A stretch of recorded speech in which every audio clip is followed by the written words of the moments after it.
Good morning, dear students.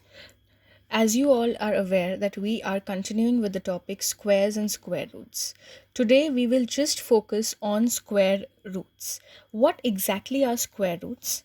To understand this, we first need to understand inverse operations. As the name suggests, inverse operation means an operation that undoes a particular operation. To consider an example, if we have a number 6, if this number 6 is modified and added to a particular number 7, the sum obtained is 13. How do you obtain this number 6 back from 13? That means, what do you do to 13 so that you get the number 6 back? For this, we need to undo the addition operation and actually subtract 7 from 13 to obtain the original number 6 again. So, addition and subtraction are inverses of each other.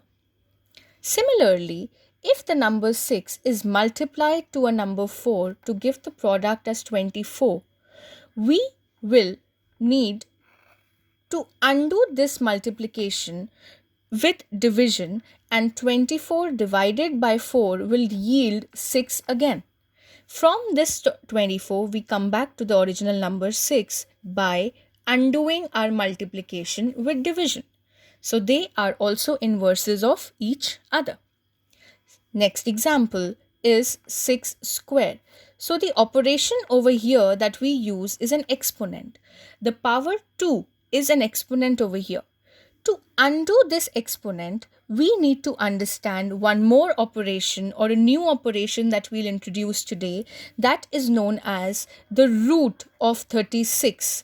The root of 36 is represented by this sign, and root 36 will give us 6 back again from the new number 36. 6 is our original number over here, and it is obtained by taking the root of 36.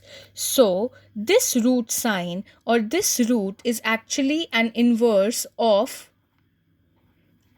exponent. To understand this more closely, we would consider another example. We know that 4 square is 16. To obtain this 4 back from 16, we need to undo this exponent sign. This operation of exponents can be undone or it can be inversed by using the root. To take out the root of 16, we need to actually find out a number which, when multiplied by itself, gives the number 16. But it should be multiplied by itself how many times? This how many times is visible on the small index over here, which we put as 2. This 2 on the root sign actually means square root. And this is precisely the topic for today, square root. Now, square root of 16, this 2, a small 2 over here, is actually the number 4. How do you know that? You know that 4 multiplied by 4 itself gives us 16. Now, if I change the index over here and from a small 2, I change that index to 4.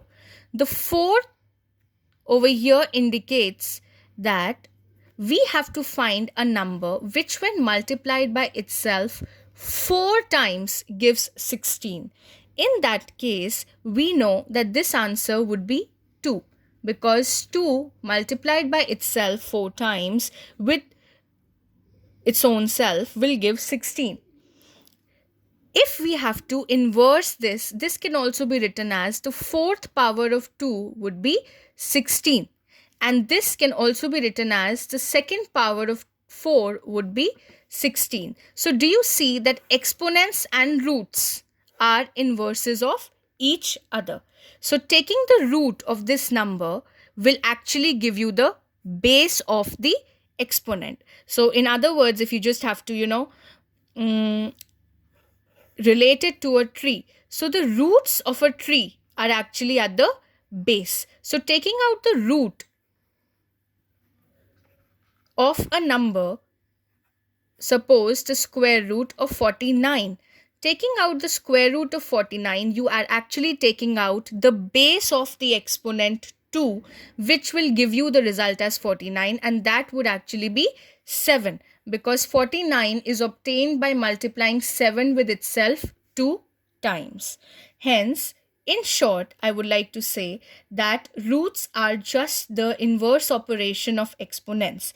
Now, these exponents, the most common exponent used is 2, that is square, or 3, which is cube. So the most common roots that are used are square root or cube root. Cube root will be studied in the next chapter. Square root, on the other hand, which is our focus right now, is also just represented by this sign while we ignore writing 2 every time. So whenever you see the root sign without any index over here, it automatically means that it is square root. One more point to be noted over here is, students, that this root sign is also known as the radical sign. And this root sign, does it remind you of any other operation that we use in mathematics? It is also similar to this sign which we use for division. So you are not supposed to confuse yourselves with between the radical sign and the division sign. Now, to take out the square roots of some squares, I would just take a rapid fire with you all, and I would suggest you to have the answers ready in your mind. So what do you suggest would be the square root of 25? That's right, it's 5. One more point to be noted over here is that 5 to the exponent 2 is 25, and negative 5 to the exponent 2 is also 25. So the square root of 25 is 5 as well as negative 5. But over here, we will only consider the positive ones. So we are neglecting negative 5. But actually, the square root of 25 is positive 5 as well as negative 5. For all the purposes in this chapter, we will just consider the positive square roots, which are also known as the principal square roots.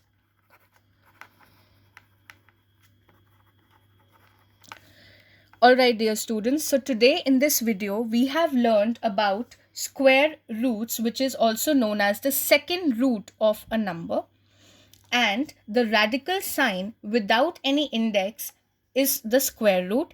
If there is any other index like 3, 4 or 5, that would respectively be the third root, fourth root and fifth root of that number. Thank you.